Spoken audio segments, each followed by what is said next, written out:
Channel में सभी का स्वागत है। आज हम पीपीसी का खिसकाव कर रहे हैं। अब आप सब समझेंगे कि लास्ट वीडियो में मैंने यही कहा था कि पीपीसी का खिसकाव कर रहे हैं।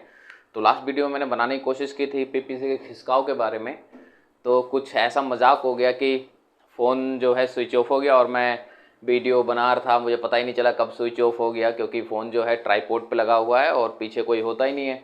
तो मैं अकेले वीडियो बना रहा होता हूँ तो मुझे पता नहीं चलता है।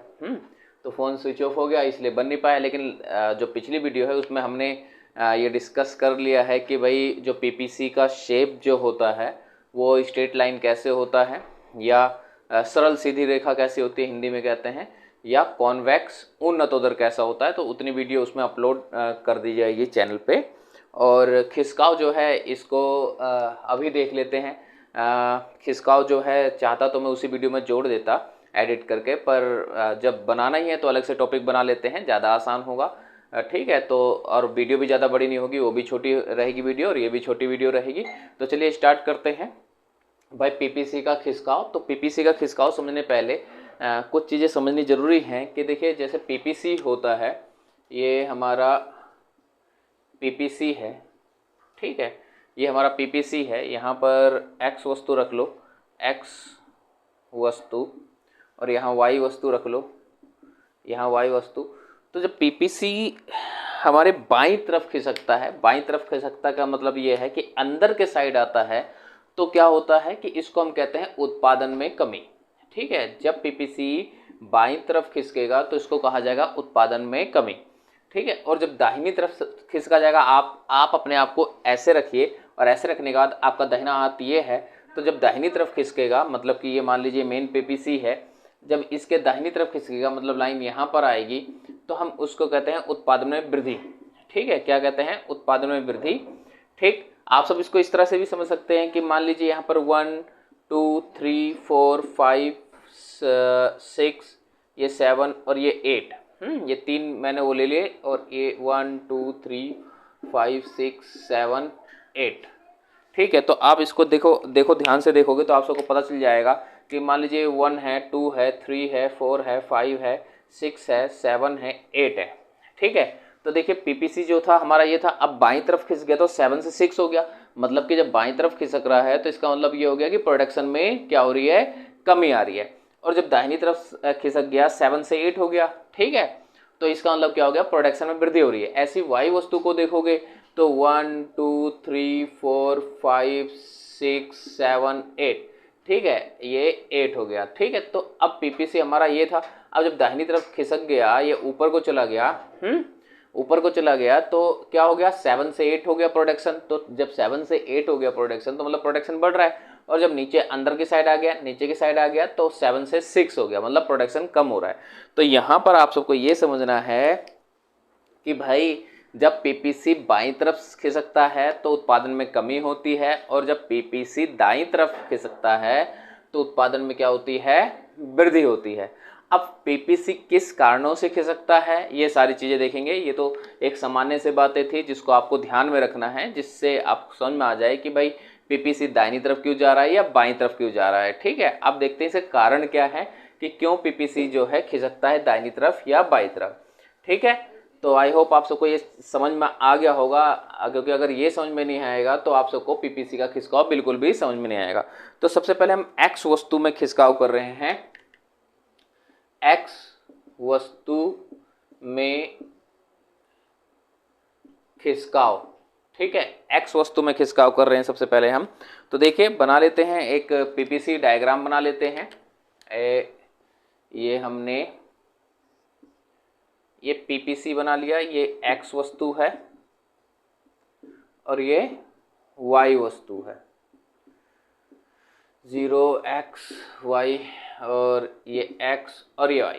ठीक है, अब x वस्तु में खिसकाव का मतलब ये हो गया कि यहाँ पर y वस्तु जो है वो स्थिर की स्थिर रहेगी, सिर्फ हम x वस्तु में खिसकाव करेंगे। तो y वस्तु स्थिर की स्थिर है, ये हमने y से ऐसे ले लिया। तो देखिए x वस्तु जो है x से x1 हो गया, यहाँ से यहाँ तक खिसकाव हो गया, तो ये दाहिनी तरफ खिसका है ना। तो दाहिनी तरफ खिसका है तो इसका अर्थ क्या होगा? मैंने पहले बता ही चुका हूँ, जब दाहिनी तरफ खिसकता है तो इसका अर्थ ये होता है कि उत्पादन में वृद्धि हो रही है। ठीक है। तो उत्पादन में वृद्धि हो रही है तो हमें पता ही है, लेकिन उत्पादन में किस कारण से वृद्धि हो रही है या एक्स वस्तु में क्यों वृद्धि हो रही है, तो क्या होता है, तकनीक में परिवर्तन। ठीक है, तकनीक में परिवर्तन, ठीक है, या तकनीक में संवृद्धि, या तकनीक में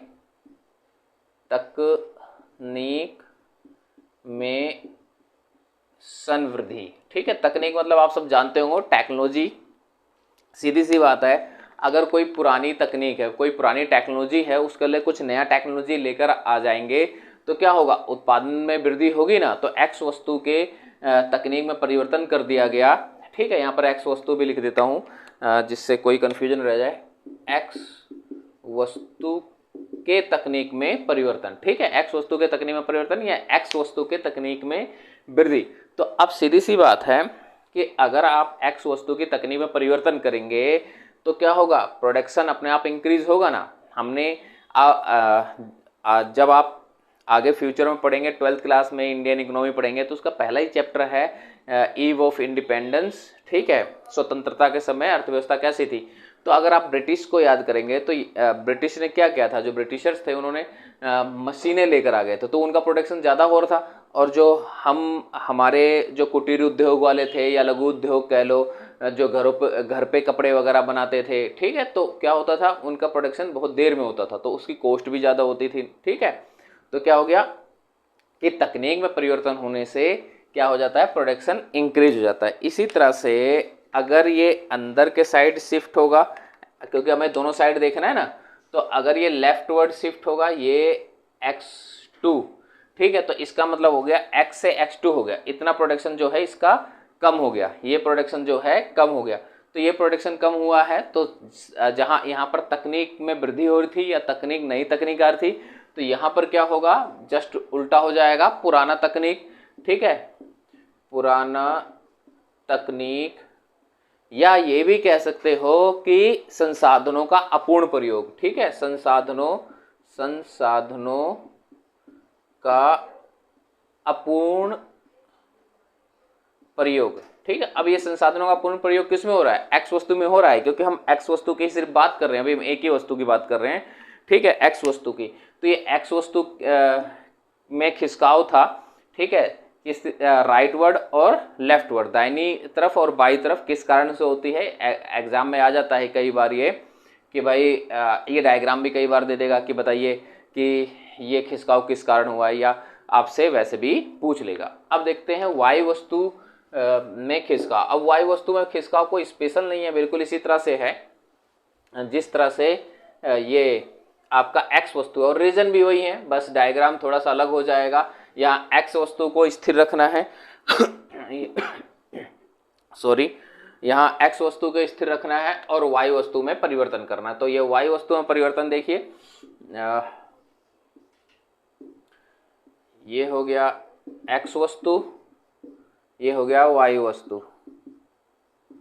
ठीक है, ये 0xy, तो ये हो गया एक्स वस्तु और ये हो गया वायु वस्तु।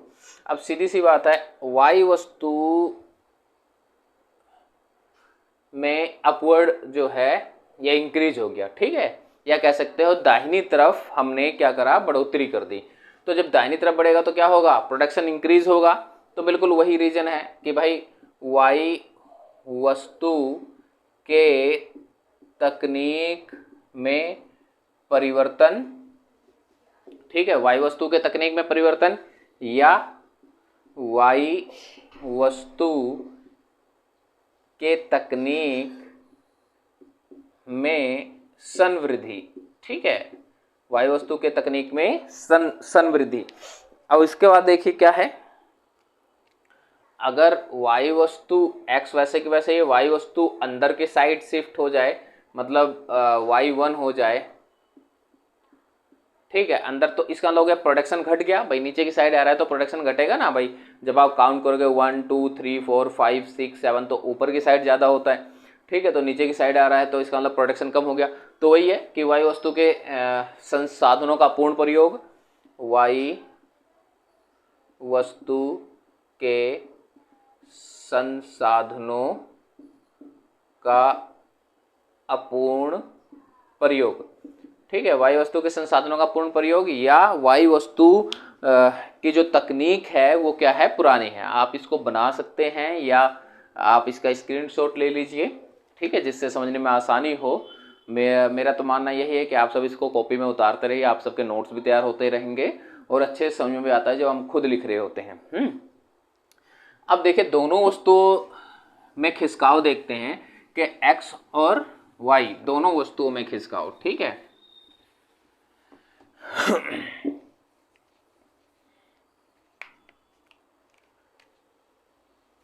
x और y दोनों वस्तुओं में खिसकाव, ठीक है, दोनों वस्तुओं में खिसकाव। पहले डायग्राम बना लेते हैं वैसे ही। ये हमने डायग्राम बना लिया। सबसे पहले दाहिनी तरफ खिसकाव करके देखते हैं। दाहिनी तरफ खिसकाव, ये हो गया दाहिनी तरफ खिसकाव। अब भाई दाहिनी तरफ खिसकाव हो रहा है तो इसका मतलब क्या हो गया, प्रोडक्शन इंक्रीज हो रहा है। प्रोडक्शन इंक्रीज हो रहा है ना, x1, सीधी सी बात है। अब दोनों में प्रोडक्शन इंक्रीज हो रहा है तो बिल्कुल वही है कि भाई क्या है, दोनों वस्तुओं के तकनीक में परिवर्तन होगा, ठीक है। तो इसे लिखेंगे तकनीक में संवृद्धि, ठीक है, तकनीक में संवृद्धि। या अगर ये बाईं तरफ खिसक रहा है, ठीक है, बाईं तरफ खिसक रहा है तो क्या है कि भाई प्रोडक्शन कम हो रहा है। देखिए y2 और x1, ठीक है, प्रोडक्शन कम हो रहा है तो वही है संसाधनों का पूर्ण प्रयोग, संसाधनों का अपूर्ण प्रयोग। अच्छा, और भी कारण हो सकते हैं कि दाहिनी तरफ से खिसक जाए, प्रोडक्शन इंक्रीज हो जाए। जैसे मान लो लागत में कमी आ जाए, ठीक है, लागत में कमी, ठीक है। अब ये x और y वस्तु में भी हो सकता है अगर सिंगल हो। जैसे x वस्तु के लागत में कमी आ गई। लागत मतलब समझते हो ना, जो खर्चा होता है किसी चीज को बनाने के लिए। जैसे मान लीजिए मार्कर है, मार्कर मान लीजिए कि 20 रुपए का एक बनता था, अब 10 रुपए का एक बनने लग जाएगा। तो किसी के पास अगर 100 रुपए थे तो जब 20 रुपए का एक बनेगा तो 5 ही बना पाएगा, लेकिन जब 10 रुपए का एक बनेगा तो 10 प्रोडक्शन कर सकता है। तो सीधी सी बात है, लागत में कमी आने के कारण भी प्रोडक्शन इंक्रीज होता है, ठीक है। और इसी तरह से लेफ्टवर्ड मतलब प्रोडक्शन डिक्रीज होने के कारण ये भी होता है कि लागत में बढ़ोतरी हो जाती है अगर लागत बढ़ जाती है। जैसे 20 रुपए का था तो अगर ये 25 रुपए का बनने लग जाएगा तो क्या होगा, 100 रुपए में 5 ही बन पाएगा ना ये मार्कर, ठीक है। तो लागत में बढ़ोतरी होने से क्या होता है कि जो प्रोडक्शन है, जो उत्पादन है वो कम हो जाता है, ठीक है। तो ये भी एक कारण होता है। तो यहाँ पर मैं लिख देता हूँ, इसको ब्लैक से लिखता हूँ अलग से। लागत में वृद्धि, ठीक है। तो लागत में वृद्धि होने से भी क्या होता है, प्रोडक्शन कम हो जाता है। अच्छा, ये तकनीक में संवृद्धि, कई बार ये 1 मार्क्स में क्वेश्चन आया है, तकनीक में संवृद्धि का मतलब है। तो तकनीक में संवृद्धि का मतलब यहाँ पर ये है, या संसाधनों में संवृद्धि कई बार लिखा जाता है, संसाधनों में संवृद्धि। तो इन दोनों का मतलब यह है कि नई टेक्नोलॉजी लेकर आना, ठीक है, संसाधन बढ़ाना नहीं कि भाई संसाधन बढ़ा दिए, हमारे पास एक लेबर था तो हमने 50 लेबर कर दिए या 100 कर दिए समथिंग। तो क्योंकि हम यहाँ पर ये देखते हैं कि भाई जो संसाधन वो सीमित है, तो हम सीमित संसाधनों प्रोडक्शन कर रहे होते हैं। वैसे भी जब हमने पीपीसी वक्र का डेफिनेशन पढ़ा था तो हमने उसमें अजम्पशन लिया था कि संसाधन क्या है, सीमित है। तो यहाँ संसाधन नहीं बढ़ेंगे, तकनीक में चेंज करके ही हम प्रोडक्शन इंक्रीज करेंगे। तो ये चीज ध्यान रखना। अब लास्ट टॉपिक है खिसकाव का, देन ये जो है खिसकाव का टॉपिक खत्म हो जाएगा। उसके बाद हम 2-3 टॉपिक छोटे छोटे बच्चे हैं वो एक वीडियो में और बना लेंगे। तो इस तरह से इसके 5-6 जो हैं वीडियो हो जाएगी पहले चैप्टर की। तो देखिए ये आ गया पीपीसी कर्व। अब क्वेश्चन आता है, इसमें एक पॉइंट है, मैं इसको रेड कलर से कर देता हूं, साफ नजर आएगा। इसमें एक पॉइंट है, पीपीसी पे एक पॉइंट है और पीपीसी के बाहर एक पॉइंट है। कहता है कि ये पॉइंट क्या शो करते हैं। तो जो पीपीसी के अंदर पॉइंट है, इसका अर्थ यहां पर ये है कि भाई प्रोडक्शन जो है उस पॉइंट पे हो रहा है। अगर प्रोडक्शन उस पॉइंट पे हो रहा है तो मैंने पहले ही कहा कि भाई पीपीसी के अंदर कोई पॉइंट है, पीपीसी के अंदर कोई लाइन है, जैसे मान लीजिए इसको लाइन खींच दूं तो देखिए अंदर आ गई ना। तो हमने क्या सीखा था कि भाई अगर अंदर है तो इसका मतलब ये हो गया कि प्रोडक्शन कम हो रहा है, और प्रोडक्शन कम हो रहा है तो इसका कारण क्या है, अपूर्ण प्रयोग है संसाधनों का, संसाधनों का अपूर्ण प्रयोग। ठीक है, उसके बाद इसको क्या कहेंगे भाई, पीपीसी पे क्या होता है, जितना प्रोडक्शन हो सकता है हम पीपीसी पे करते हैं, अपने संसाधनों को पूरी तरह से यूटिलाइज करके जितना प्रोडक्शन हो सकता है हम क्या करते हैं, इस पे कर रहे होते हैं। तो यहाँ पूर्ण प्रयोग कहलाता है, संसाधनों का पूर्ण प्रयोग, संसाधनों का पूर्ण प्रयोग। ठीक है, अच्छा अब ये बिंदु क्या है, ये बिंदु ये होता है अप्राप्य स्थिति, इसको प्राप्त नहीं किया जा सकता है। ठीक है, कि अप्राप्य स्थिति, जब संसाधन का पूर्ण प्रयोग हो रहा है तो अप्राप्य स्थिति हो जाती है ये, इसको प्राप्त नहीं है। हाँ, इसको प्राप्त भी किया जा सकता है लेकिन फिलहाल अप्राप्य स्थिति है। कैसे किया जा सकता है, हम पहले डिस्कस तो कर चुके हैं ना कि टेक्नोलॉजी में परिवर्तन करके, अपनी तकनीक में परिवर्तन करके हम और प्रोडक्शन बढ़ा सकते हैं। तो उस स्थिति में हम इसको प्राप्त करने की कोशिश करेंगे। ठीक है, लेकिन अभी क्या है कि यहाँ तकनीक में परिवर्तन की कोई बात ही नहीं की गई है, तो यहाँ पर अप्राप्य स्थिति होगी। तो बस खिसकाव में इतना ही था, पीपीसी के खिसकाव में इतना ही था। तो आज के लिए बस इतना ही। अब इस चैप्टर के एक वीडियो और लेकर आएंगे जिसमें माइक्रो और मैक्रो में डिफरेंस और हाँ अर्थव्यवस्था के प्रकार हो गया, अवसर लागत हो गया, मतलब कि जो छोटे छोटे टॉपिक रह गए हैं वो एक ही वीडियो में खत्म कर देंगे। तो आज के लिए इतना ही, चलिए थैंक यू।